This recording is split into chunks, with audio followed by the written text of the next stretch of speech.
PowerPoint saya? Terlihat, Bu. Terlihat. Oke. Menurut pendapat Anda, filsafat arsitektur itu apa sih sebetulnya? Saya nanya takdir deh. Takdir. Ini dulu. Ya, lalu Kak,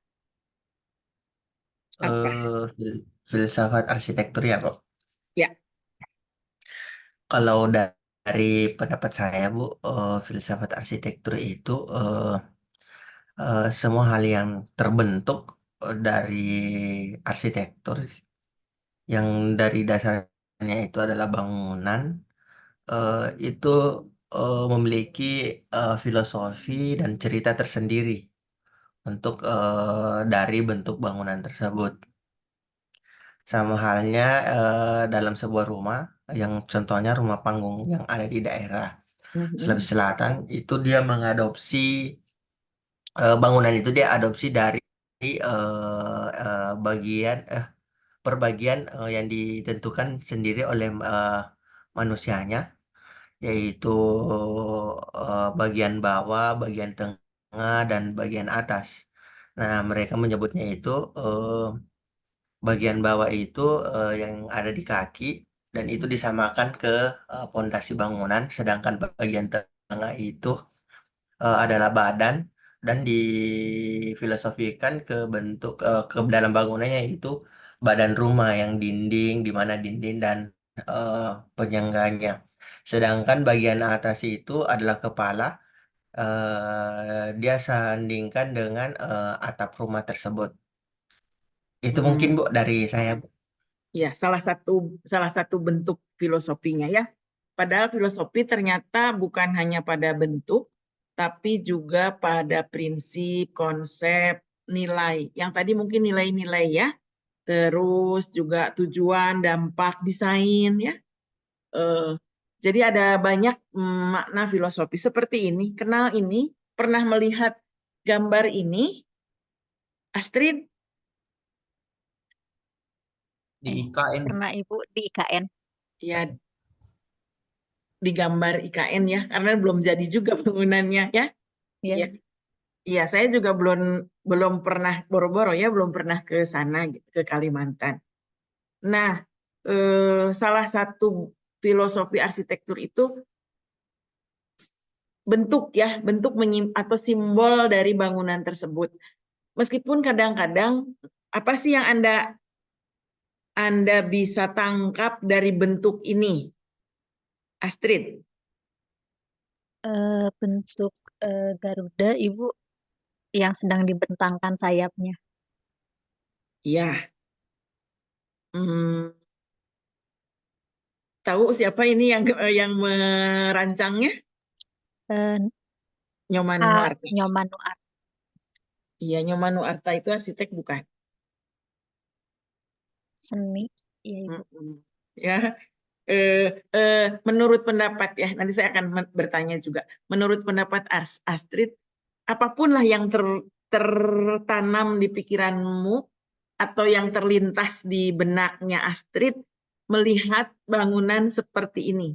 Bagus, indah, jelek, tidak fungsional atau apalah. Mah nggak apa-apa ya di sini mah bukan mengkritik. Ya, kita kan mengkritisi, ada kritik arsitektur ya. Gimana Astrid?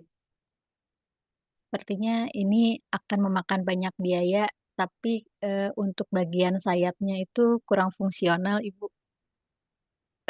Mungkin dari segi material itu akan akan mahal ya, Bu. Gitu. Sama konstruksinya, kalau saya dilihat agak cukup rumit ya, Bu, dan memakan waktu lama juga. Itu, Bu, pendapat saya.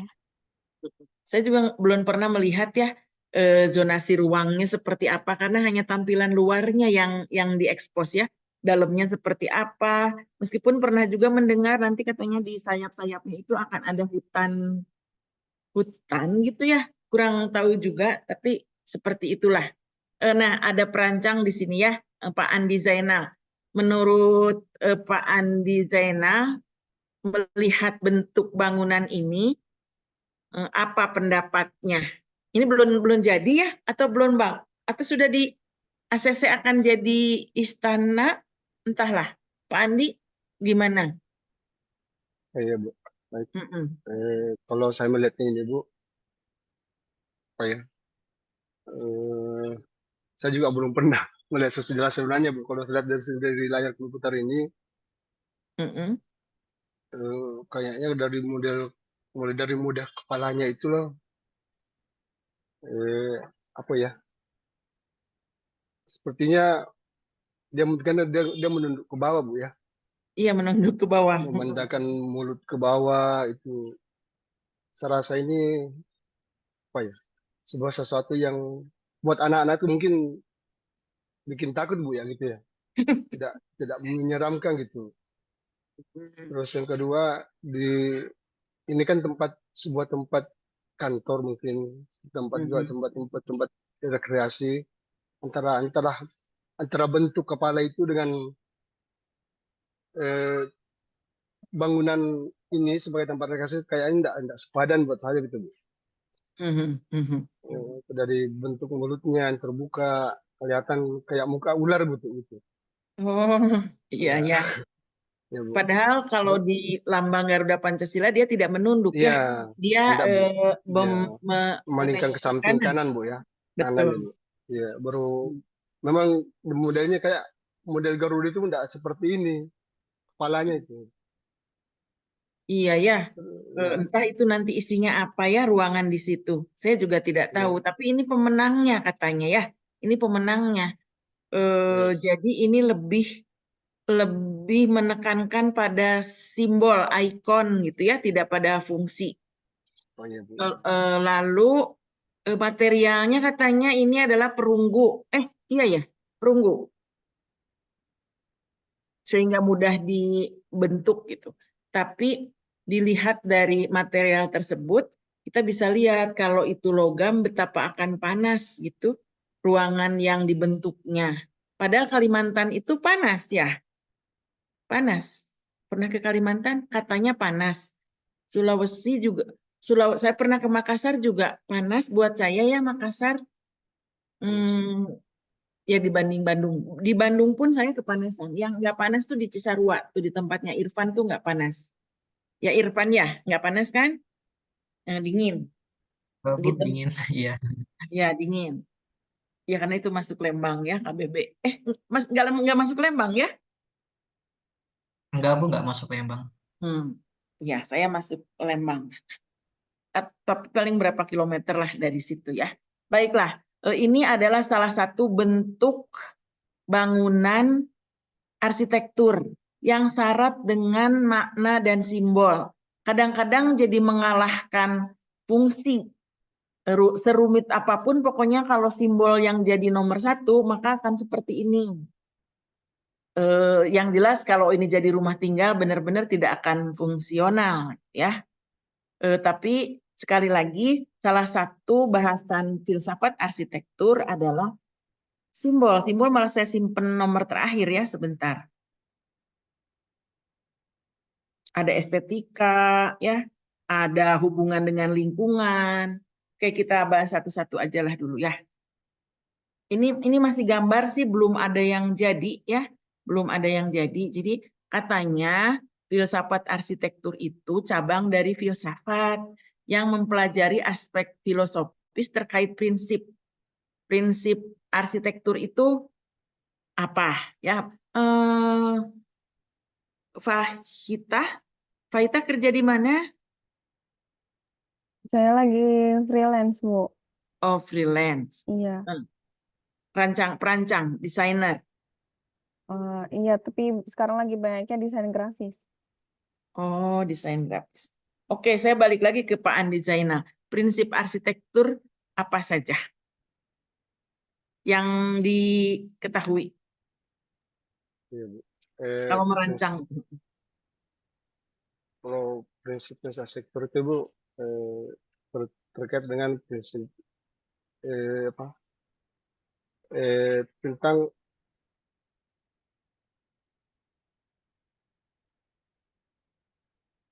Pak, nggak kedengar, Pak. Di mute, unmute. oh ya yang setahu saya prinsip-prinsip arsitektur itu adalah prinsip-prinsip yang mengadopsi tentang model bentuk dari arsitektur, Bu, model arsitektur, baik itu arsitektur yang tradisional, yang arsitektur modern, itu, Bu. Iya. Fungsi juga ya. Sidik apa Ya. sidik? Mumpung nggak di mobil, mumpung nggak di kendaraan, Ya, entah di rumah, entah di kalau kantor. izin Bu, Prinsip kalau rancangan lah gitu ya. kalau prinsip yang paling populer untuk arsitektur itu kan 3 unsur ya Bu ya, memenuhi apa? Fungsinya, kemudian estetikanya, kekuatan gitu Bu, firmitas, venusitas dan utilitas itu yang paling populer itu Bu. Tapi Ya. yang menduduki prinsip paling utama mungkin semuanya berangkat dari fungsi dulu ya Bu ya, seperti itu. Iya, iya. Biasanya fungsi dulu, tapi di IKN kayaknya bukan fungsi dulu yang dilihat ya, indahnya dulu, Betul, simbolnya dulu gitu. betul. Padahal memang sih kalau kita membuat rumah saja ya untuk rumah tinggal, entah itu di gua-gua dulu zaman purba, ya fungsinya dulu melindungi dia dari keganasan alam gitu ya, bikin gua biar nggak terkena hujan, terkena panas, bisa berlindung gitu, fungsi. Tapi sekaitan atau mengikuti arus budaya, mengikuti arus perkembangan zaman, fungsi bisa terkalahkan. Apalagi untuk bangunan-bangunan monumental seperti Monas gitu. Ya sudah, fungsinya saja itu sebagai mercusuar ya. Piramid gitu. Padahal fungsinya misalnya itu tempat menyimpan apa? Kuburannya Firaun, apa iya gitu. Apa iya seperti itu? Apa perlu bangunan semegah itu? Ya, jadi terkadang pada hal-hal tertentu fungsi menjadi terkalahkan. Tapi kalau untuk rumah, ya insya Allah fungsi yang diutamakan ya. Nah, fungsi ini pun berbeda mungkin antara sidik dengan takdir. Sidik misalnya karena misalnya profesinya chef gitu ya, maka dapurnya akan dipertontonkan di depan gitu. Masuk pintu tuh udah dapur. Ya karena dapurnya juga nggak kayak dapur nenek-nenek yang ada perapian yang harus ditiup-tiup, nggak ya. Tapi kalau misalnya Astrid itu seorang seniman, mungkin pas masuk itu udah galeri ya. Sudah lebih ke identitas ya, ada identitas diri, ada identitas bangsa, ada identitas daerah ya. Jadi ada prinsip, konsep, nilai ya, nilai-nilai. Seperti saya pernah ke Padang. Padang itu panas. Tapi banyak sekali penutup atapnya itu logam. Menurut Pak Edi, kenapa? Panas. Penutup atapnya gitu ya, kalau di kita kan genteng ya, tapi di Padang itu banyak yang logam. Saya Mungkin sampai bingung, kenapa gitu. Ya, mungkin lebih menggambarkan status ya, Bu.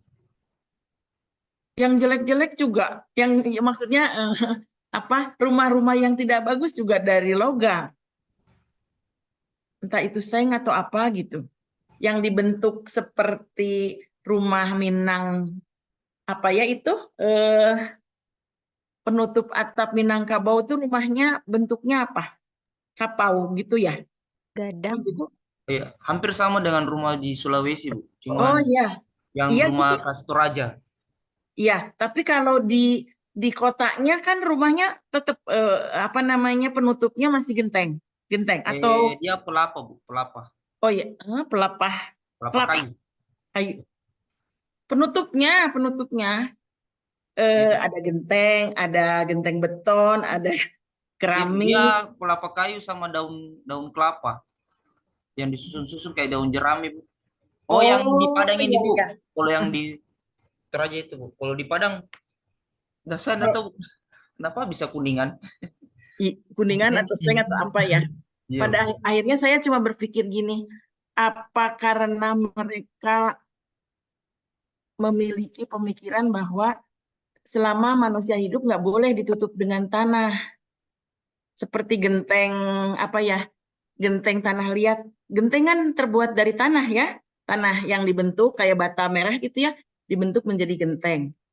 Sama seperti di kampung-kampung adat, tidak pernah penutup atapnya itu dari genteng. Ada yang dari ijuk, ada yang dari pelepah, ya yang dijalin itu ya, apa namanya, yang di kampung Naga itu ijuk. Tapi ada juga yang dari mungkin seperti tadi ya, pelepah daun-daun kelapa yang dijalin lalu ditutupkan.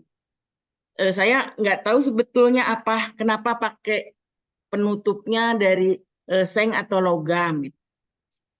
Kalau ini yang digambar ini penutup atau dari apa namanya dinding-dindingnya itu banyak terbuat dari perunggu. Itu bukan karena ada filosofi tertentu, mungkin karena perunggu mudah dibentuk. Kan kalau itu dibuat dari beton gitu ya agak sulit ya. Meskipun akan menyebabkan bangunan itu menjadi panas.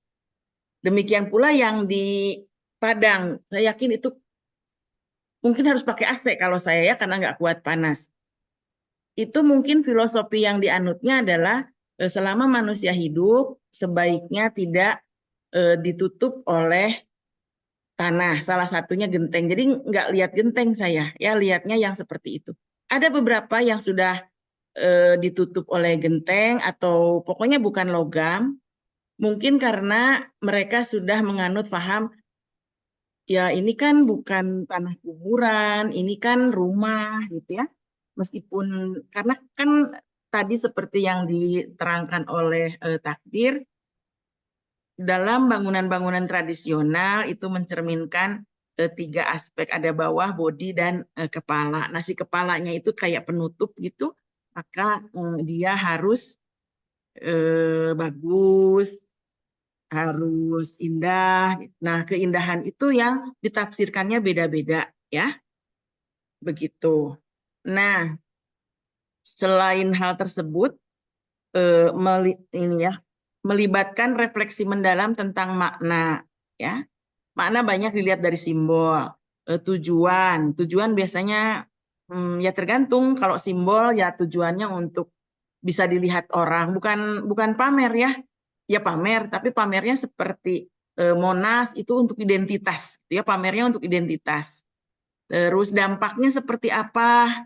Ya dampaknya kalau misalnya bangunan IKN ini, yang Istana Presiden kalau nggak salah yang bentuknya seperti burung Garuda, itu pasti berdampak pada lingkungannya ya. Misalnya karena dia panas, maka dia perlu AC, AC-nya jadi banyak, apa yang terjadi pada lingkungan dan sebagainya ya. Padahal dilihat dari hubungan manusia dengan lingkungan sebaiknya sih sedikit mungkin menggunakan energi yang ya energi apa ya itu ya, harusnya menggunakan energi terbarukan atau energi yang ramah lingkungan gitu ya. Entah itu nanti mungkin jendelanya bisa dibuka, kalau AC kan jendelanya tertutup. Apa yang terjadi jika mati lampu panas sekali gitu ya. Seperti kampus UPI yang bangunan A itu bangunannya sepertinya didesain untuk pakai AC. Jadi jendelanya ada yang tidak bisa dibuka. Padahal untuk Bandung Utara seharusnya tanpa AC sudah bagus. Seharusnya tanpa AC tidak panas ya. Tapi sekarang entah kenapa UPI itu ada di Bandung Utara. Saya ada di gedung B, biasa duduk di gedung B. Di gedung B itu jendelanya bisa dibuka, tapi meskipun jendela dibuka, saya kepanasan. Ya, entah kenapa selalu panas. Baik, kita lihat misalnya ya, makna dan tujuannya. Filsafat arsitektur mempertanyakan makna dari ruang dan bangunan. Terus apa arti dari ruang dan bagaimana bangunan dapat mengkomunikasikan atau merefleksikan makna tertentu. Ya. Jadi si bangunan itu tidak hanya sekedar, kalau dulu mah manusia-manusia purba rumahnya itu hanya gua saja, ya. Tidak ada merefleksikan makna tertentu, tuh nggak ada. Pokoknya dia terhindar dari panas, hujan, dan binatang-binatang buas, itu sudah cukup. Ya. Tapi sekarang saya yakin Takdir, Irfan pernah merancang sesuatu. Irfan,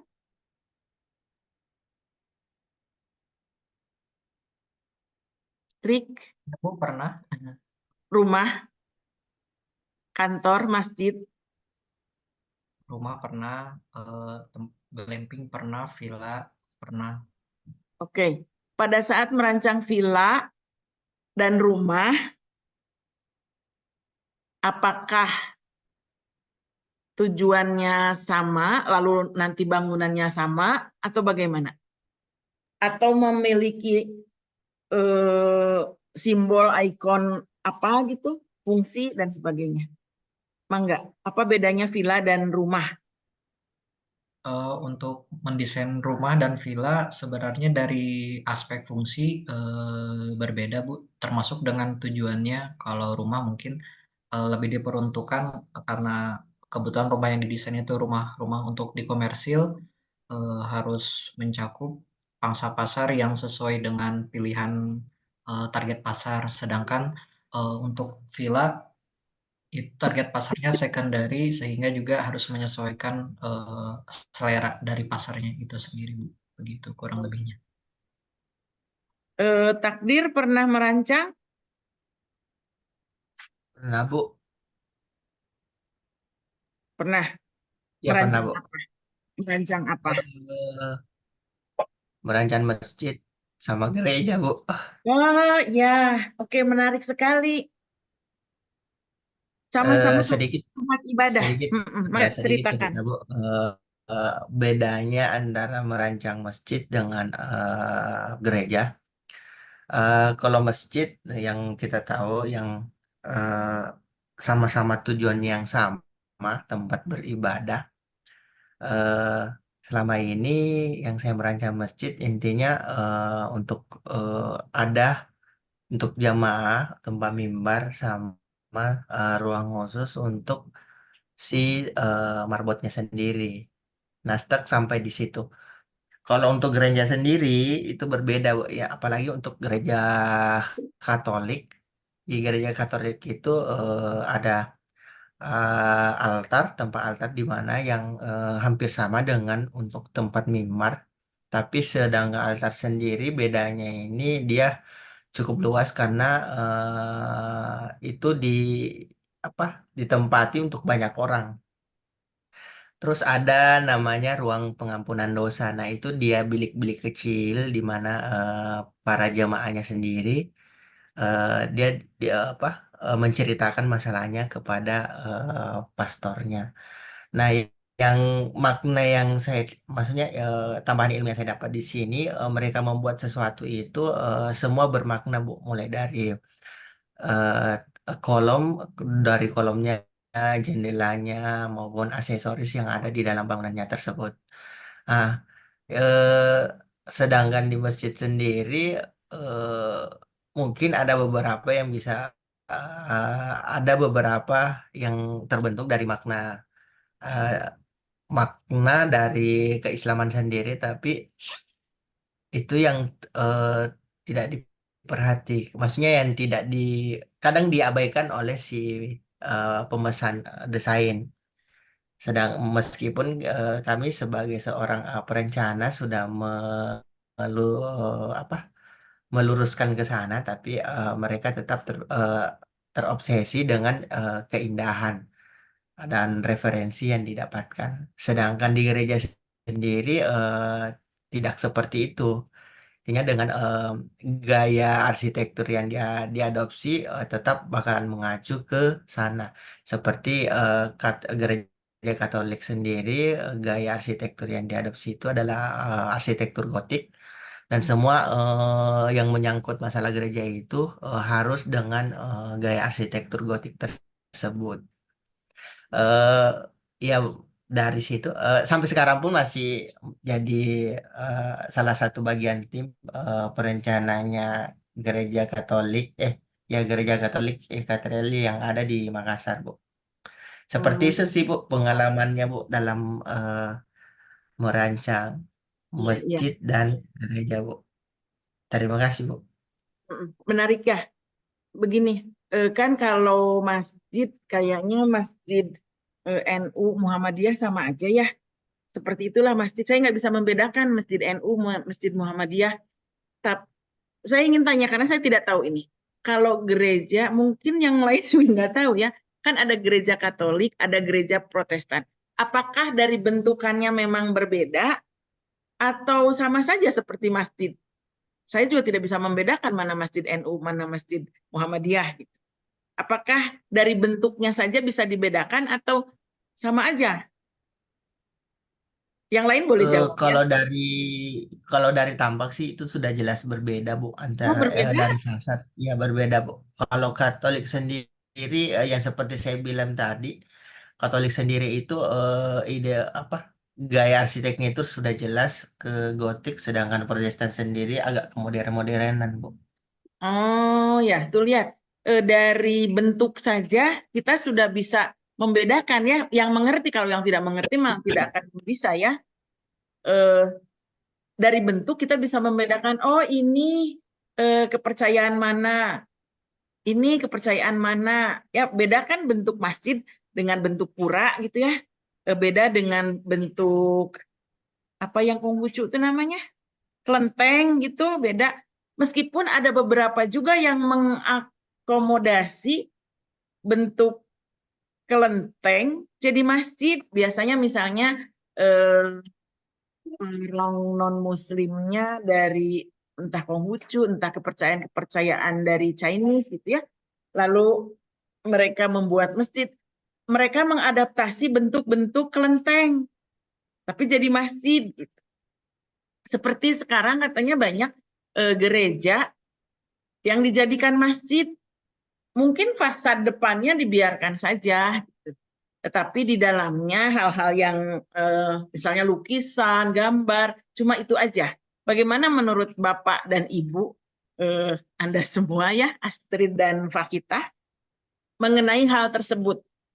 Jadi kan yang misalnya nih yang gotik di Sulawesi Selatan, gereja gotik, karena misalnya satu dan lain hal dijual, boleh kan dijual? Enggak, karena kalau di Inggris ada beberapa gereja yang dibeli oleh kaum muslimin dan dijadikan masjid. Ya, apakah perlu merombak bangunan masjid tersebut yang misalnya gotik gitu ya? Misal menjadi tampak seperti Arabian gitu, kayak bangunan-bangunan di film Aladin. Gimana menurut Pak?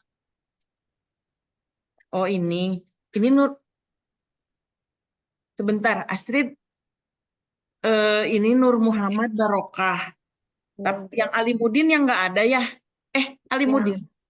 Farid ya Ibu, masih belum hadir Ibu. Oh iya. Kalau tadi ini udah saya absen belum ya?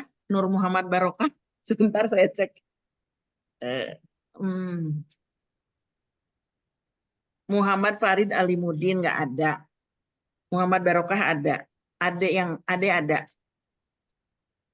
Pak Taufan yang nggak ada ya. Jadi dua yang nggak ada. Oke, baik. Baik, kembali ke yang tadi. Gimana Pak Zainal? Dari sudut arsitektur lah ya, ada prinsip, bentukan, simbol gitu ya. Apa cuma simbol salibnya aja yang diganti gitu menjadi Allah atau menjadi bulan bintang gitu? Meskipun kita juga tidak diajari bahwa simbol Islam itu bulan bintang ya. Gimana menurut Pak Andi Zainal? Kalau menurut saya, Bu, yang cenderung pertama itu yang perlu diperbaiki itu interiornya aja, Bu. Cukup dengan merubah tanah bagian dalam yang punya nilai-nilai terkesan bahwa ini kalau ketika kita masuk itu bukan lagi sebuah gereja, tapi ini sudah sebuah masjid. Ya, mungkin simbol-simbol seperti kaligrafi atau ada model-model tertentu, model-model ubah bagian dalamnya itu mimbarnya perlu dirubah yang bentuknya itu sebuah mimbar masjid gitu. Hmm. Eh, Kalau yang saya kembali ke Pak Takdir, yang gotik. Tapi adakah dia bukan menara ya? Biasanya ada yang tinggi-tinggi sekali. Apakah ada yang katanya sih untuk mencapai Tuhan itu dia perlu bangunan yang tinggi, gitu, kayak menara. Yang gotik ada menaranya, yang di gereja. Kalau gotik memang identik dengan menara, Bu. Jadi memang Ya, ada seperti menara. itu. Ya, seperti itu, Bu. Tapi kalau di yang lama di tahun 9 gereja ini kan Bu revitalisasi, Bu. Dulu cagar budaya, bangunan cagar budaya yang direstorasi dan direvitalisasi. Jadi dia pembangunan baru. Dulunya itu yang bangunan lama itu tidak memiliki menara, sedangkan yang bangunan penambahan bangunan baru ini dimunculkan kembali si menaranya tersebut. Nah, adapun kalau misalnya memang yang darinya awalnya bangunan gereja Katolik mau dijadikan masjid, kalau dari pandangan saya kan, kalau di gereja Katolik itu dia di dalam interiornya itu banyak gambar ya Bu, mulai dari malaikatnya sendiri, santonya sendiri, dan para pengikutnya Yosefnya sendiri. Nah, itu terpampang besar di setiap jendela-jendelanya di kaca patrinya. Karena gotik sendiri itu identiknya juga pada saat di kaca patrinya tersebut. Nah, kalau mesinnya mau dirubah jadi masjid, cukup itu yang diganti dan aksesoris yang ada di altar itu yang dihilangkan. Karena memang kesakralannya itu intinya ada pada di bagian altarnya tersebut. Seperti itu sih, Bu. Iya, ya itu kalau bangunan historis mah sayang ya kalau diganti-ganti ya. Seperti Hagia Sophia kayaknya juga nggak banyak diganti. Tapi ya itulah ya, arsitektur ternyata mengandung filosofi nilai, nilai budaya, nilai sejarah, ya itu terkandung di dalamnya. Kalau semakin ke sini, apalagi untuk perumahan, identitasnya menjadi hilang ya. Siapa yang pernah merancang perumahan? Sidik pernah, yang dirancang cuma satu saja ya, satu rumah. Lalu sak perumahan itu jadinya ya seperti itu. Jadi rumahnya Sidik dengan rumahnya Takdir bersebelahan itu kalau baru mungkin bisa salah masuk gitu ya. Masuk mau ke Pak Takdir tapi masuknya ke rumahnya Pak Sidik gitu. Karena benar-benar sama ya, Sama. apalagi Perumnas gitu sama. Bahkan perumahan yang rada-rada menengah juga biasanya sama. Nah, ini saya belum pernah mendengar suara Pak Nur Barokah. Untuk membedakan rumah satu dengan rumah lain, misalnya Pak Nur Muhammad itu merancang perumahan yang memang si developernya nggak mau ribet, ya sudah satu denah untuk seluruh rumah. Untuk yang tipenya sama 36 itu seperti itu. Dan penghuni nggak boleh merubah. Bagaimana Anda sebagai developer membuat satu unit itu menjadi unik tanpa merubah denah, tanpa merubah fasad. Ya, Mas Zainur. Yang lain silahkan dipikirkan juga ya. Ya, izin Bu. Sebenarnya kan emang ada beberapa kasus ya di perumahan-perumahan kayak gitu kan Bu. Untuk yang perumahan-perumahan komersial ada yang emang dari segi fasad itu kan tipikal ya Bu, dan emang harus sama. Kayak KPR juga kan itu setahu saya ya Bu, itu kan peraturannya untuk fasad kan nggak bisa dirubah dulu selama berapa tahun gitu tuh Bu. Kalau misalnya emang perumahannya baru. Nah, biasanya kalau untuk arsitek itu untuk mengatasi itu dia nggak ngerubahnya, dia nggak merubah di fasad sih Bu. Untuk fasad tetap dipertahankan, tapi dia biasanya lebih mengolah denah aja Bu. Jadi mengolah tata letak ruangnya aja biar maksudnya bisa sesuai sama si tadi owner atau si klien itu. Seperti itu sih Bu. Karena emang biasanya kalau denah, kalau emang perumahan-perumahan yang komersial yang tipikal kayak gitu, untuk fasad tetap dipertahankan seperti dari developer. Karena kalau dirubah-rubah biasanya malah nggak di ini Bu, nggak di ACC sama developernya. Seperti itu. Oh, denahnya itu berbeda, dibuat berbeda, Kalau ada Bu Pak. beberapa kasus, jadi kayak misalnya itu coupling gitu ya Bu, tapi emang dia perumahan tapi dia jual coupling juga. Jadi kadang-kadang ada klien yang emang dia kebutuhannya berbeda, misalnya jumlah kamar atau misalnya dapur dan lain-lain, itu biasanya nanti denahnya dia bisa dirubah Bu. Tapi itu biasanya perumahan-perumahan yang emang mereka jual coupling, bukan yang berjual unit rumah seperti itu sih Bu. Iya, oh, oke ya. Bahkan catnya aja nggak boleh beda ya. Terus saya bingung, aduh catnya aja nggak boleh beda. Ya, seperti di IPB itu bangunannya mirip semua. Karena saya S3 di IPB, kalau saya jalan mau ke fakultas mana, karena jalan terus dan hubungan satu bangunan dengan bangunan itu disatukan gitu. Sampai jalan tahu-tahu udah di fakultas mana, sulit sekali. Akhirnya ternyata dibuat warnanya berbeda, fakultas mana warnanya beda, fakultas mana. Jadi kalau jalan, warnanya udah ganti, ya kita tahu itu salah. Kalau dulu masih sama, sering tersesat. Ya. Baik, alhamdulillah. Saya lanjutkan. Ini siapa ada chat? Mohon maaf, Ibu baru bisa gabung. Iya, mangga adek. Kita lanjut. Mana tadi? Ini. Ya. Ada makna dan tujuan ya. Itu terkait dengan fungsi, ekspresi. Di KPR nggak ada ekspresi sama ya. Warna, fasad dan sebagainya. Nah, ini silahkan dibaca dulu, terus nanti saya ingin ke situ, ke sini.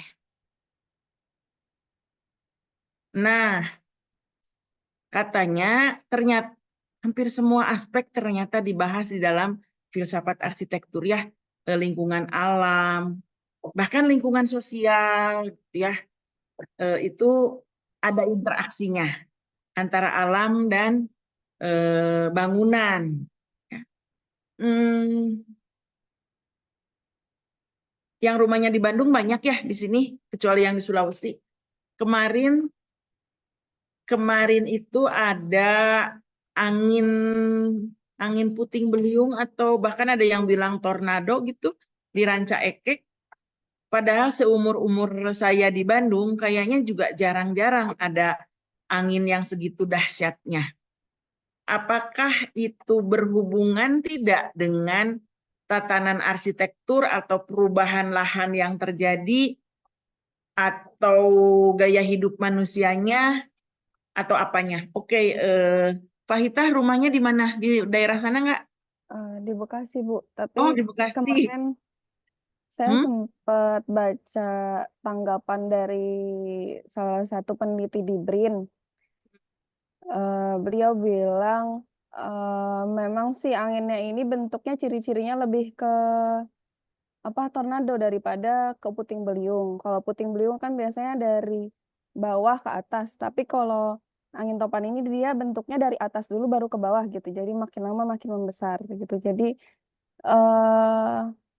hubungannya lebih ke lingkungan yang sekarang ini udah mulai muncul. Kalau Jawa ini udah kena perubahan iklim, perubahan lingkungan kayak gitu, Bu. Yang saya tangkap dari publikasinya. Perubahan iklim, perubahan lingkungan. Perubahan iklim, perubahan lingkungan. Perubahan lingkungan. Oke, Coba. kita nanti akan tanyakan juga ke yang lain. Irfan, tahulah di Bandungnya meskipun di Sarua. Pernah kayaknya di Parongpong juga ada angin. Meskipun saya juga di mana gitu nggak tahu. Rumah saya sekitar Parongpong. Mangga Irfan. Itu apakah karena yang asalnya hutan misalnya ya, lalu dibabat dijadikan perkantoran, perumahan, apakah itu berpengaruh terhadap iklim mikro atau iklim keseluruhan? Irfan. Baik Bu, terima kasih izin menanggapi. Kalau menurut Irfan, hal ini karena pengaruh perubahan iklim secara mikro dan makro. Mungkin kaitannya dengan arsitektur,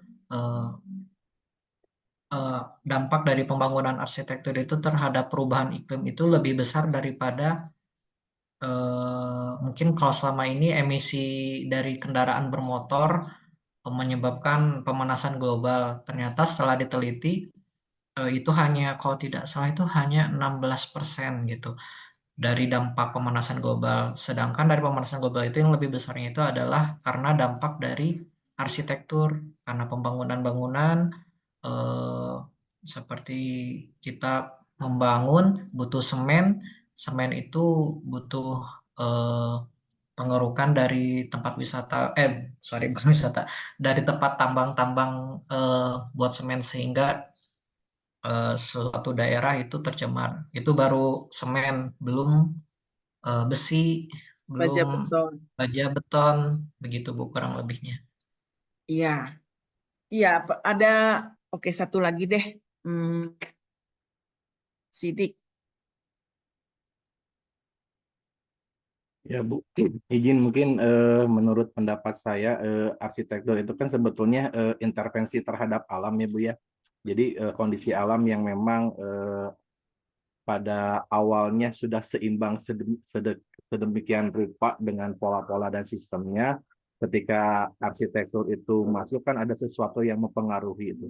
Nah, pengaruh itu yang memang sebetulnya harus diantisipasi dengan baik, apabila misalnya direncanakan dengan mempertimbangkan dampak-dampak lingkungan yang terjadi, mungkin efeknya tidak akan terlalu besar ya Bu ya, karena kita coba untuk menjaga keseimbangan itu agar tetap terjaga.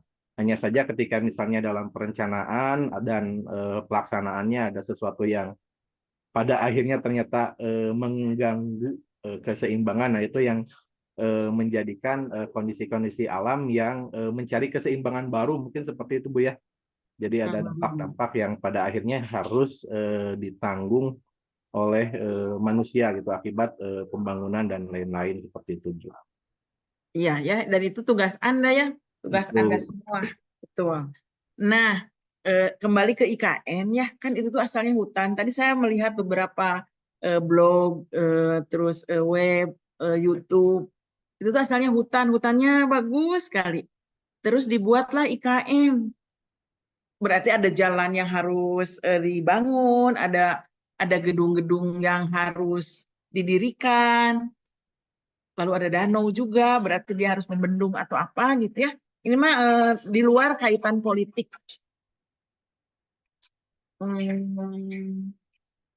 Edi Kurniawan setuju ada IKN, atau udahlah di Jakarta aja. Kan sebetulnya boleh saja kita bukan merusak ya, memanage lingkungan, karena di Jakarta misalnya sudah terlalu penuh, atau kita buat sajalah IKN, ibu kota baru. Kalau Yang saya sih ya gimana? setuju. Yang Setuju. pertama Bu, itu tentang terkait masalah pemerataan infrastruktur pembangunan Bu. Sudah pasti. Cuma yang saya tidak setujukan adalah anggarannya Bu, jujur. Terlalu over yang kayak tadi disampaikan, kenapa sih mesti harus bentukan bangunannya seperti itu dan lain sebagainya. Hanya mungkin untuk menggambarkan bahwa Indonesia lo seperti ini dan lain sebagainya. Cuman hanya lebih ke banyak bangunan-bangunan yang sebenarnya terbang, maksudnya di luar dari fungsinya Bu, dibikin semegah-megah mungkin apa dan lain sebagainya. Saya pikir kemarin itu pemindahan IKN adalah ya memang ibu kotanya dipindahkan, tapi lebih mencerminkan kayak sistem yang ada di Jogja Bu. Kan Jogja dulu kan DKI juga ibu kota juga Bu, tetapi tidak terlalu semegah itu sehingga pemborosan biaya. Ya udah pindahin aja kantornya, pindahin aja, nggak usah bikin kantor yang kayak rumit sekali bentukan-bentukan yang tidak ada di Jakarta. Mungkin karena lahan baru dibikin sedemikian rupa berbentuk A B C D sehingga ada biaya-biaya yang sebenarnya tidak mesti harus dikeluarkan, bisa mungkin dialirkan ke daerah-daerah lain sehingga lebih merata. Jadi ada dampak, sebenarnya setuju iya Bu, tapi lebih mau juga dibilang nggak setuju susah juga, mau dibilang setuju sebenarnya setuju. Hanya saja dengan alasan pemerataan bangunan, tetapi bikin bangunan yang nggak masuk akal, bikin ini, bikin itu, bikin ini, buang-buang duit Oke. saya rasa Bu. Iya. Kan sekarang bisa pinjam katanya ya, padahal harus dibayar kalau pinjam. Yo, pinjam sebenarnya banyak sih orang mengatakan pinjam, tapi kan Harus bayar. pemutarannya begini-begini. Tapi saya pikir ya kalau misalnya dipinjam, katakanlah pinjamnya 7 triliun, 7.000 triliun. Ya udahlah, jatahnya IKN cukup 500 triliun. Kan kita ada 33 provinsi, kan katanya mau Iya, pemerataan, ya udah dibagi-bagi. Jadi ya biar itu rata, cuman ini sekarang saya lihat lebih kemarin fokus anggarannya di bagian Papua sana, Bu. Nyerap APBN-nya luar besar. Sekarang lagi saya kira pemerataan ternyata anggaran serapannya lagi lebih besar lagi di Kalimantan. Saya bilang ya sudah, mungkin siklusnya sudah seperti ini, Bu. Terlepas dari politik, tapi mungkin siklusnya sudah begini. Saya tidak tahu, misalnya katakan lagi kalau misalnya ke depan mungkin 10-20 tahun lagi Kalimantan udah padat dipindahin ke Makassar, pasti bikin lagi yang aneh-aneh, Bu. Iya, oke. Saya senangnya dengan pemikiran Anda. Karena kita kan forum akademis, Anda boleh ngomong apa saja terserah gitu ya. Tapi saya senang gitu. Anda setuju, tapi ya jangan kayak gitu ya. Dari segi arsitektur aja, kalau arsitekturnya yang mengedepankan fungsi, ya nggak akan seperti itu. Karena ternyata kan Nyoman Nuarta juga bukan arsitek. Jadi mungkin kalau seni kayak Garuda Wisnu Kencana di Bali, itu memang bukan untuk ditempati, itu seperti mercusuar lah, seperti Monas gitu ya, yang ini loh gayanya begini. Tapi kalau itu bangunan untuk ditempati, bangunan perkantoran, istana kepresidenan, ya bolehlah ada simbol-simbol tertentu, tapi ya sebaiknya tidak begitu. Biayanya memang besar ya. Oke, itu dari Edi yang saya pun setuju ya. Saya pun setuju. Karena Jakarta udah padat, Bandung juga padat, Jawa itu padat, dipindahlah ke Kalimantan. Kalau soal membabat hutan, gimana? Kan itu di hutan ya, bukan di kota mana lalu diperbesar gitu. Itu di hutan. Ini ditutup. Andi Zainal, ini Irfan mana? Irfan Alimudi, Irfan siapa ya sebentar? Oh, Irfan yang tadi, ya oke. Andi Zainal, kalau membabat hutannya setuju karena memang tidak ada lagi tempat. Iya, Bu. Saya pikir itu, Bu. Sekarang pembangunan ini kan semua kota-kota itu hampir semua padat, Bu.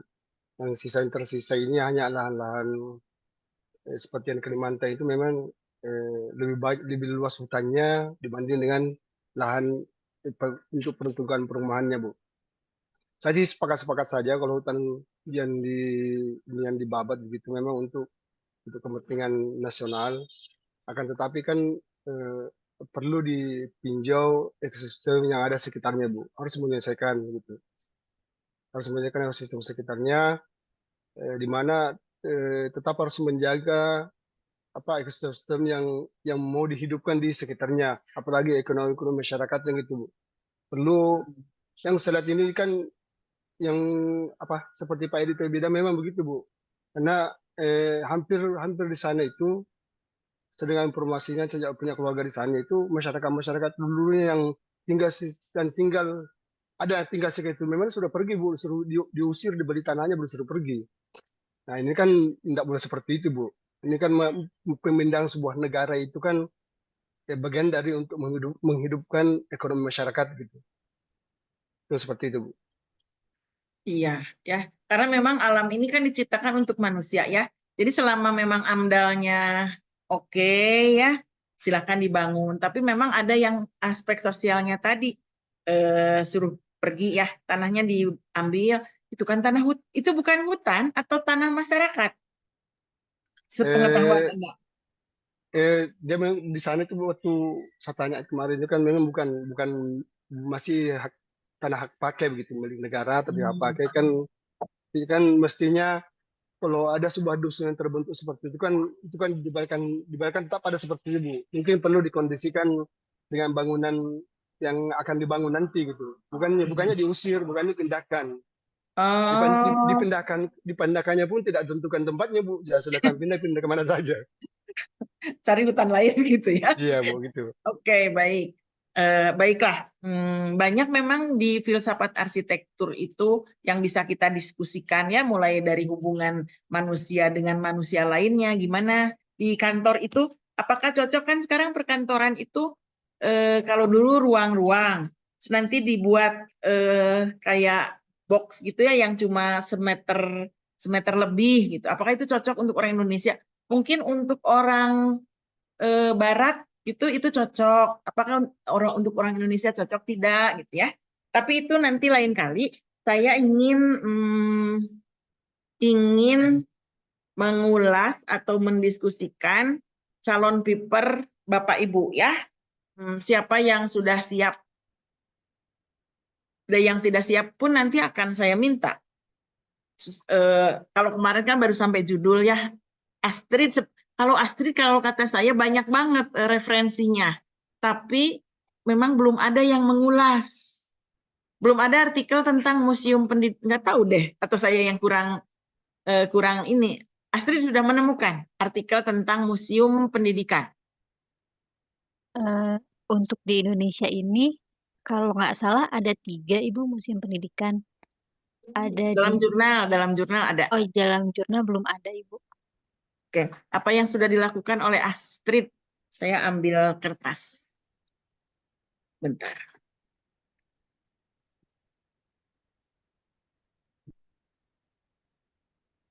Buku. Ya, Astrid, Anda boleh share. Saya nggak sedang share screen ya. Boleh share screen tulisan beberapa paragraf. Belum, Bu? Belum terus. Yuk. Ibu, saya izin, saya coba share screen. Kemarin itu juga sempat Boleh pakai gambar ya. Kemarin Boleh. Ade nanya, Bu boleh PowerPoint? Saya mintanya tulisannya biar nanti kelihatan. Tapi kalau memang lebih jelas pakai PowerPoint, mah enggak. Anda jadi kerja 2 kali tapi. Ya, Astrid mah enggak. kemarin itu sempat ada mata kuliah riset pendalaman komprehensif sama Bu Titin, Ibu. Kemarin itu sempat dibikin diagram itu untuk masing-masing mata kuliahnya, Bu. Bu Titin itu mengusulkan untuk saya itu khususnya baiknya objeknya tidak di UPI, tapi coba mengulas beberapa museum yang ada di Indonesia atau enggak ada di dunia, Ibu. Khususnya untuk fasad ya, Bu. Itu. Jadi Membandingkan. membandingkan, iya Ibu. Agar ya saya mungkin si ilmunya lebih kaya gitu, Ibu.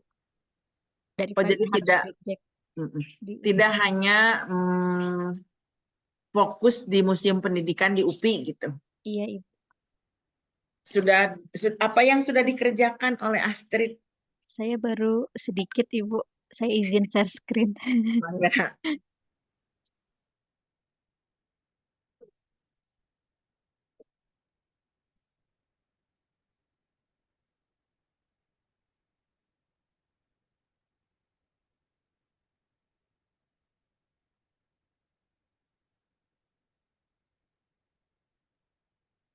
Ini jurnal di mana, Astrid? Astrid. Izin, Bu. Maaf, tadi ke-mute. Pakai yang jurnal yang apa? Jodi, Bu. Iya. Jodi, iya. Iya. Yang di jurusan tuh apa ya? Zonasi, Ibu. Oh, zonasi. Iya. Iya. Oke, ada gambar? Saya Belum baru ya? memasukkan sedikit, Ibu, cuman di teorinya aja, Ibu. Teori analogi langsung, analogi personal dengan analogi simbolik. Tapi untuk yang lainnya masih belum saya masukkan. Iya, oke. Tapi ini jadinya nanti membandingkan ininya saja, tampilannya, fasadnya antara satu museum dengan museum pendidikan yang lain, As? Saya masih agak bingung, Ibu. Apakah objeknya antara museum pendidikan atau museum yang analoginya itu cukup beragam, Bu. Misalkan yang di TMII ada yang bentuknya seperti apa ya, Bu? Tumpeng gitu, Bu. Ada beberapa atau enggak yang di Perancis. Jadi jadi bangunan-bangunan itu tuh punya analogi tersendiri gitu Bu, untuk bentuk bangunan museumnya. Iya, iya, iya, iya. Atau museum tsunami gitu ya. Iya Ibu. Iya, Saya rencananya tapi seperti itu. iya, tapi itu kan museum yang berbeda ya. Kalau di UPI itu museum pendidikan. Iya, Pas Bu. apa nanti tampilannya jadi seperti buku gitu fasadnya gitu ya, tidak tahu. Atau museum tsunami yang seperti apa ya itu? Ya kita akan tahu oh itu museum tsunami kelihatan dari bentukannya. Lalu yang di TMII ya itu kayak tumpeng. Memang karena berbeda fungsi museumnya maka berbeda bentukannya. Apakah mau membandingkan? Pasti tak sulit membandingkannya kalau menurut saya. Kalau mau carilah museum yang sama dalam arti kalau dia museum pendidikan, apakah ada museum pendidikan di tempat lain? Kalau mau membandingkan. Karena kalau dibandingkan dengan museum yang berbeda, di Bandung juga ada museum geologi ya, museum geologi yang ada dinosaurus apa itu tampilannya ya begitu seperti bangunan kolonial. Ya, jadi mungkin nanti dipikirkan kembali atau didiskusikan kembali apakah mau membandingkan atau mau hanya mengulas, menganalisis satu bangunan. Misalnya, misalnya mau bangunan yang di TMII yang seperti bentuk tumpeng ya, tumpeng besar lalu ada yang kecil-kecilnya sekelilingnya, itu tinggal dilihat aja filosofinya kenapa sih dia harus tumpeng, itu tanpa membandingkan ya, kenapa tumpengnya ada 7 misalnya, kenapa enggak 2 atau 3, itu bisa dianalisis secara filosofis. Karena itu memang kita sering sekali mengaitkan hal-hal yang ada dengan kepercayaan kita. Ya, itu kita mungkin. Mangga terserah Astrid nanti. Kalau bisa nih nanti dimasukkan ya, yang lain boleh. Nanti saya lupa kemarin spotnya nggak dibuka. Ini nanti dimasukkan ke spot yang sekarang. Ini tugas di pertemuan 4 spotnya nanti saya buka. Nggak apa-apa, cuma sebegini juga nggak apa-apa. Nanti saya akan coba baca. Nah, Astrid tolong diceritakan secara singkat mengenai ini. Meskipun masih bingung gitu ya. Yang kajian teorinya singkat aja. Coba gimana Astrid? Yang lain nanti boleh memberi masukan ya agar lebih bagus. Ini aja udah lumayan bagus. Mangga? Izin Bu, untuk judulnya adalah kajian konsep analogi pada bangunan museum. Umum ya? Umum. Konsep analoginya itu pada bagian fasadnya yang berfungsi menyampaikan makna dan pesan daripada si desainernya. Metode yang saya gunakan itu metode deskriptif dengan tahapan analisis bentuk teori berdasarkan ciri-ciri atau karakteristik arsitektur terhadap studi kasusnya bangunan museum. Hasil akhirnya itu berupa kesimpulan dari penerapan konsep analogi terhadap museum. Dahuluannya, museum mempunyai tujuan pelestarian, yaitu agar masyarakat tidak melupakan dan lebih mengenal kekayaan budayanya. Namun pada perkembangannya, industri museum ini yang telah terlibat dalam debat yang gencar tentang apa yang membentuk sebuah museum, tentang aturan-aturan dan yang dengannya museum diharapkan untuk meningkatkan pengetahuan mengenai histori atau peninggalan-peninggalan yang ada di sebuah daerah. Kajian teorinya itu ada konsep analogi yang digunakan jika berhubungan dengan pemindahan karakteristik dari suatu sumber menuju suatu objek atau proses. Menurut Geoffrey Broadbent, terdapat 3 jenis analogi, yaitu analogi personal, analogi simbolik, dan analogi satu lagi apa ya? Saya lupa. Analogi langsung. Itu saja Ibu. Sekian presentasi dari saya. Itu ya. Iya. Analisis simbolik. Terus analisis apa yang di atasnya? Analisis Analisis personal. langsung, ya, dan Analisis. personal. Oke. Baik. Sebetulnya ini jadi menarik ya. Padahal baru sebegini udah menarik ya. Tapi mangga dipikirkan kembali apakah mau membandingkan berbagai bentuk museum atau mau seperti apa. Ya, Astrid, silahkan saya bebaskan sih mau yang mana. Ya, karena untuk menulis artikel seperti ini nggak perlu merancang ya.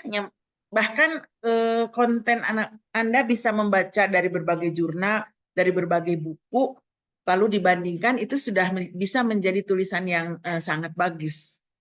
Ya, oke, baik, alhamdulillah. Ada masukan nggak buat Astrid dari teman-teman? Boleh dari Irfan, boleh dari Takdir, boleh dari Ade, Fakita. Oke, saya nanya Takdir. Astrid kan masih bingung antara mau meneliti tentang satu museum atau membandingkannya. Kalau Anda jadi Astrid, Takdir, Anda memilih yang mana? Semuanya memiliki kekurangan dan kelebihan, kesulitan dan kemudahan, sama-sama mudah, sama-sama sulit gitu ya. Silakan, Takdir. Kalau untuk keduanya memang sama-sama ada kekompleksan tersendiri, Bu. Kalau untuk perbandingan, kalau dari saya sih mending ambil perbagian yang satu bagian, kayak contohnya fasad yang paling menonjol. Nah, itu bisa dibandingkan apakah itu menjadi simbolik atau bermakna tersendiri ke bangunannya sendiri. Itu bisa menjadi perbandingan dengan museum yang lain. Kalau misalnya satu aja, berarti kita harus mengupas secara detail per bagian fasadnya tersebut, mulai dari jendela, kolom, ataupun bagian-bagian apa di fasad itu yang yang paling apa ya? eh, yang paling kayak contohnya berfungsi ganda. Kalau misalnya kayak contohnya di fasad itu ada tempat outdoor AC, terus apakah memang harus ditutupi atau bagaimana? Nah, itu bisa menjadi bagian dari mereview fasad individu tersebut. Mungkin dari itu, Bu, saya kalau harus diberi pilihan sih, karena Iya. kalau mau membandingkan secara keseluruhan dengan bangun yang lain, itu terlalu panjang kali, Bu. Iya, iya. Maksud ya memang jadi harus banyak ya, nggak banyak lah, lebih dari satu ya, lebih dari satu. Misalnya fasadnya seperti apa dibanding-bandingkan. Dan mungkin akan agak, apakah selalu misalnya museum itu memiliki satu ciri yang dimiliki oleh hampir semua museum gitu. Apakah ada yang nanti mungkin kesimpulannya seperti itu nantinya ya, di museum jenis apapun maka dia memiliki tampilan yang bagaimana ya. Betul tadi kata Takdir, kalau satu berarti harus dalam ya, bahkan satu segmen dianalisis. Kalau banyak mungkin tidak terlalu dalam, tapi di perbandingannya yang nanti agak sulit. Tapi bisa lah ya. Mangga Astrid, terima kasih. Segini pun saya sudah alhamdulillah. Ini satu pertemuan, nanti pertemuan berikutnya sudah ada lagi tambahannya gitu. Ya, mencicil untuk menjadi satu kesatuan yang baik yang nanti bisa dipublish. Oke, terima kasih Astrid, terima kasih juga Takdir. Mangga di stop share. Satu lagi deh kayaknya, ini udah 18, mungkin satu atau dua. Siapa yang mau?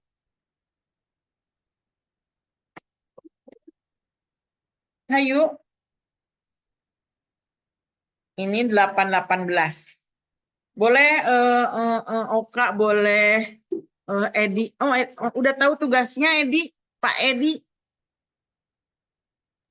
Iya, Bu, sudah. Sudah. Cuman saya baru kemarin bikin-bikin latar belakang, Bu. Oke, ya memang kemarin nggak masuk ya. Siap, Irfan sudah. Izin Bu, untuk Irfan kebetulan sudah Irfan kerjakan sampai abstrak. Hanya setelah Irfan kerjakan, Irfan jadi agak galau. Oke, oke. Karena untuk judul yang Irfan ambil ini kan lebih ke perancangan, Bu. Nah, sebenarnya perancangannya ini udah Irfan desain desain risetnya itu sudah Irfan rancang di tugas semester sebelumnya, begitu Hmm. Bu. Hanya mungkin dalam jurnal ini lebih mengarah untuk membuktikan bahwa si desain tersebut bisa merekam biofiliknya. Nah, hanya karena desain itu belum tercipta, pembuktian penelitiannya Irfan jadi agak bingung gitu, Bu. Iya, oke. Dan begini ya, abstrak itu sebetulnya bisa dikerjakan belakangan karena abstrak itu adalah cerminan dari isi. Jadi pendahuluannya apa, latar belakangnya apa, metodenya apa, hasilnya apa, kesimpulannya apa. Si abstrak baru bisa ditulis setelah tulisannya jadi. Pada saat dulu Anda membuat skripsi kan Anda nggak bikin abstrak dulu ya. Mungkin kalau Irfan karena rancangannya itu saya abstrak nanti isinya begini. Padahal Bapak Ibu nanti abstraknya belakangan saja. Setelah semua jadi baru ketahuan kan abstrak adalah apa ya namanya. Nah, kalau kita baca abstrak, maka kita bisa melihat itu isinya seperti apa. Ya, jadi yang abstraknya belum nggak apa-apa, karena memang abstraknya nanti saja belakangan. Oke, yang sudah siapa? Tak, oke, Anda boleh mengganti atau memikirkan ulang nanti mau kemana ya.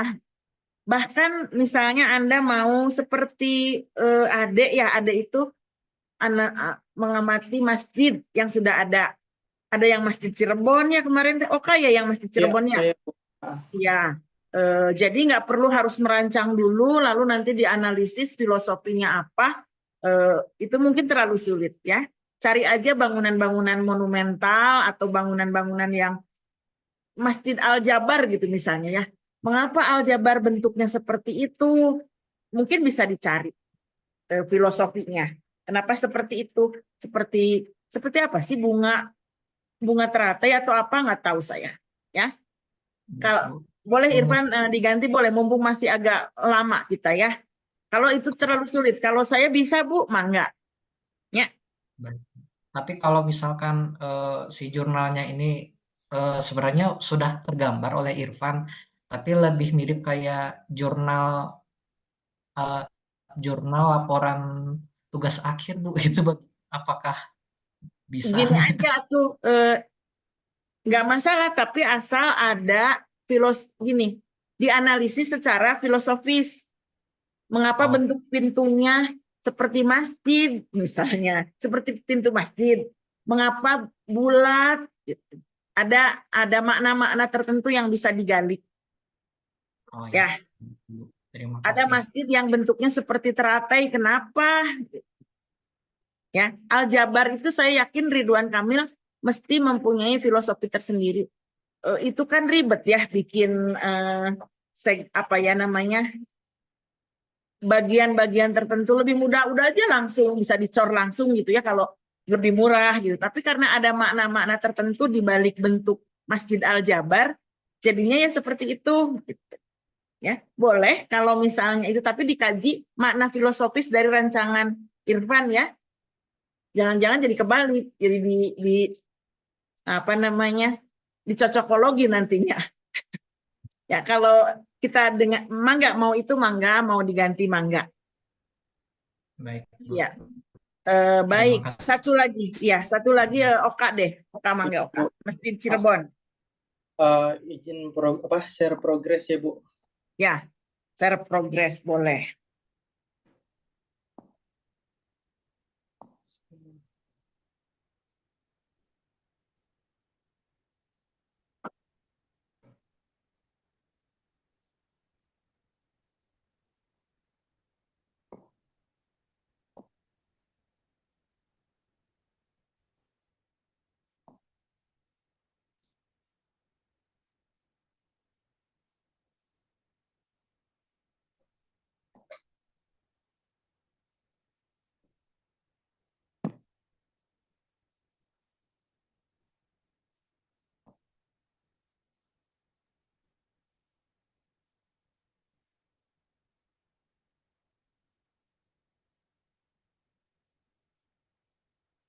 Ya, Mangga, Sudah terlihat belum, Bu?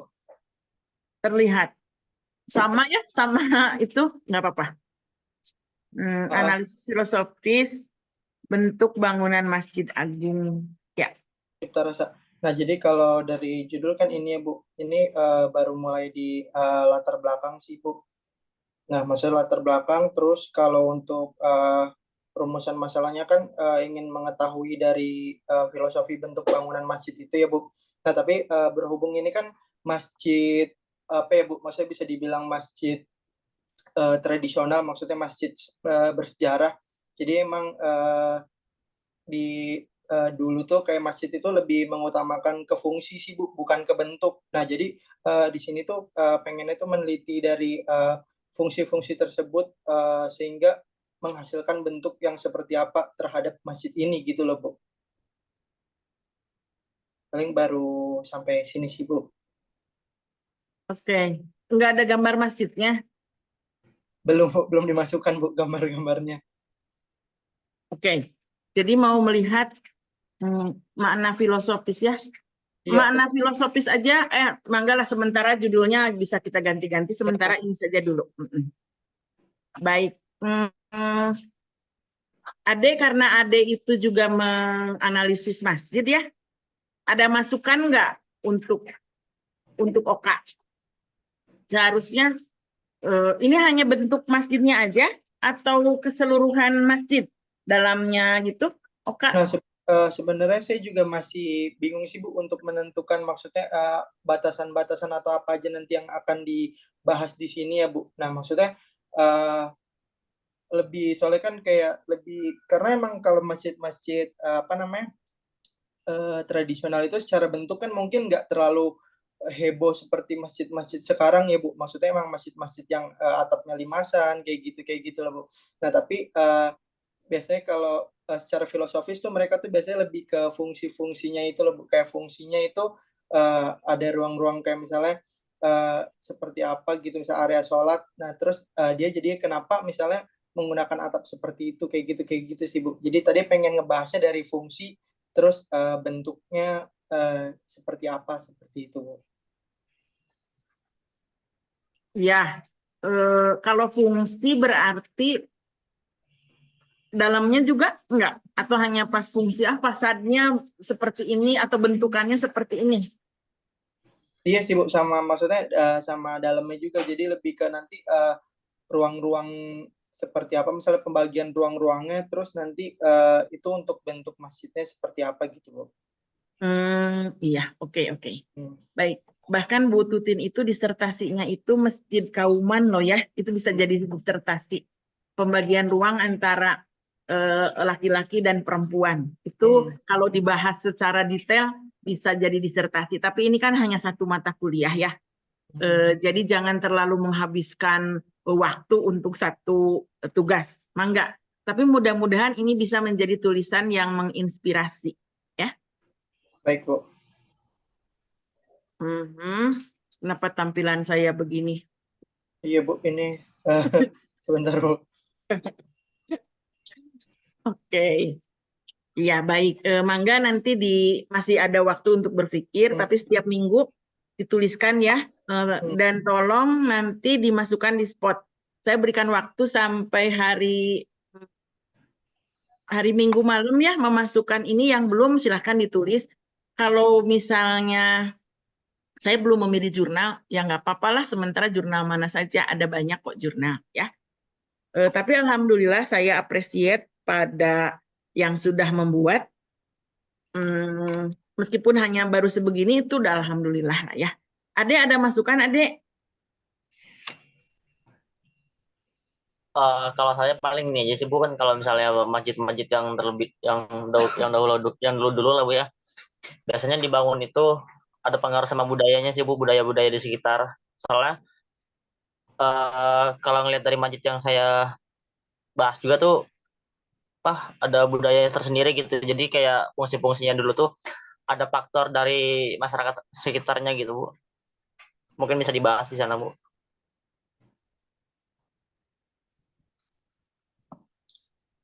Ya, ada filosofi budayanya nanti masuk ya. Karena memang arsitektur itu sangat lekat sekali dengan budaya rumah di Sulawesi Selatan, sangat, ya nggak sangat lah, tapi minimal berbeda gitu ya dengan yang di daerah Jawa. Demikian pula dengan yang lain-lainnya ya. Baik, Oka, terima kasih. Saya belum bisa memberikan banyak karena harus baca dulu ya, baru nanti akan bisa memberikan masukan. Ya, terima kasih. Sedikit Bu, Yuk, bisa bertanya? boleh. Siapa yang bertanya? Saya Takdir. ini yang tugasnya Bu, misalnya sudah dalam bentuk jurnal, paper, terus judulnya kalau tidak dimasukkan tidak masalah ya Bu, cukup latar belakang saja ya Bu untuk yang di-upload di spot. Gimana sekali lagi? Ini Bu, yang mau diupload di spot itu kan apakah harus dengan judulnya juga atau cuma latar belakang saja Bu? Soalnya masih agak bingung sih untuk penentuan judulnya, tapi kalau untuk latar belakang sudah ada dibikin. Tapi Gambarnya, penentuan tambahin judulnya gambar itu ya, masih. tambahin gambar ya. Ya Bu. Misalnya Oka, udah saya belum pernah ke Cirebon, googling. Jadi minimal yang baca tuh seperti ini ya, googling. Untuk Oh takdir, iya siap Bu. kalau nggak tahu judul, topik, tema atau apalah gitu ya, sebelum ke latar belakang. Ada tema tentang apa sih takdir tuh, lupa saya. Takdir, saya cari. Fasad coffee shop Bu. Oh iya, ya sudah, fasad cafe shop gitu aja dulu, bahwa nanti Oh iya siap Bu. judulnya agak-agak sedikit berubah ke kiri ke kanan nggak masalah ya. Oh iya Oke. siap. Terima kasih Bu. Ya, ditutup hari Minggu jam 23 ya. Oke, nanti spotnya dibuka. Astrid tolong saya diingatkan kalau Ibu belum dibuka, nanti saya buka. Dan suka lupa. Bapak Ibu, saya pikir cukup. Atau ada yang mau ditanyakan? Ini yang PowerPoint yang ini pun belum tamat sebetulnya ya. Ini masih tadi sampai lingkungan, padahal nanti ada yang lain-lainnya ada.